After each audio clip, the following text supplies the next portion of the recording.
I want to show you the fence the suspect, Jessica Churchill, climbed. This is it after she got into a violent accident on Interstate 41. We're seeing wind damage all over this area envelope. My photographer is going to show us to this building. Look at this. I mean, it's just completely, destroyed. I mean, this is more damage here. This is obviously a light from one of the fire units or fire trucks. More debris scattered. We saw hoses. Fortunately, no one was injured in this during the storm. In about 20 minutes, they will light lanterns and make sure that those victims are remembered. Earlier, I was just covering the record heat in the Green Bay area, and now, as you can see behind me, I'm a mile north of the town of Spruce in Oconto County, where I'm standing beside two barricades. This is a copy of the letter the district sent to parents to reassure them of the resources that they have available at the school as parents prepare their kids. I want you to take a look here at some of the boxes that the volunteers have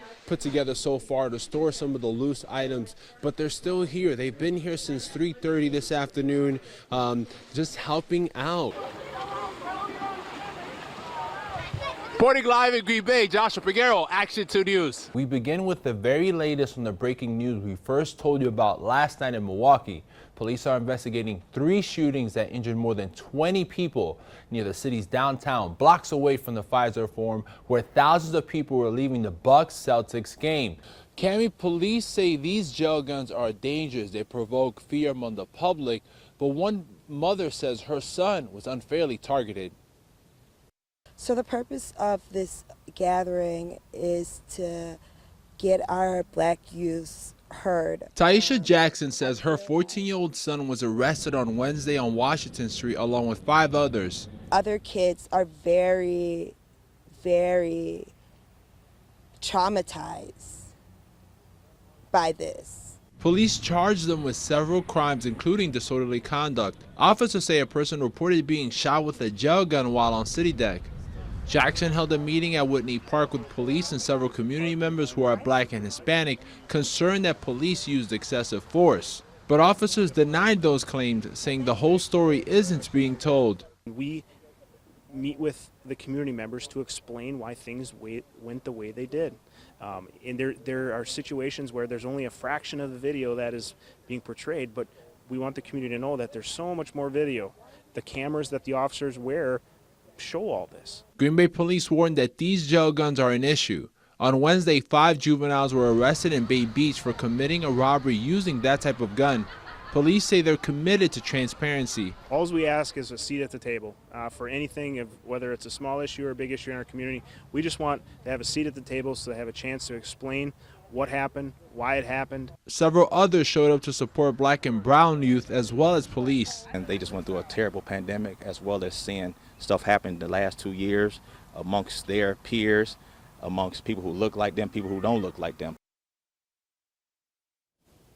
Cami, police say one of the reasons why they're just so concerned is that these gel guns almost look like they're real guns. They're asking parents to tell your children to avoid using them. Reporting live in Green Bay, Joshua Peguero, Action 2 News. We continue our storm coverage with more damage reports that are coming in tonight. One of the hardest hit areas is the village of Howard. Joshua Peguero brings us down to the significant damage there that's impacting several businesses. Joshua.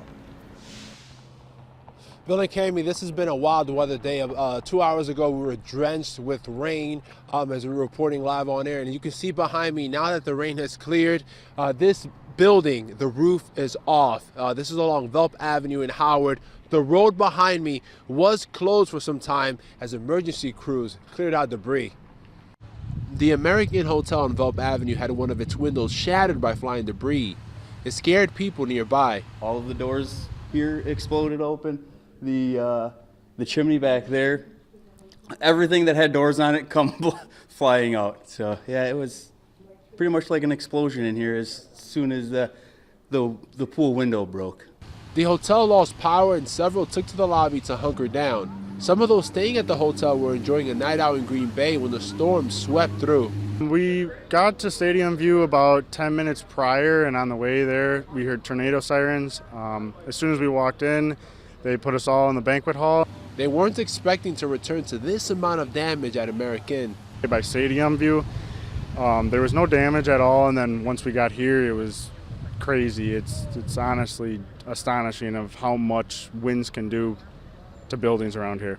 Some told us the whole experience was frightening. I haven't had that much adrenaline running through me. I don't know if I could ever say I ever had that much going through me. It was a very scary moment.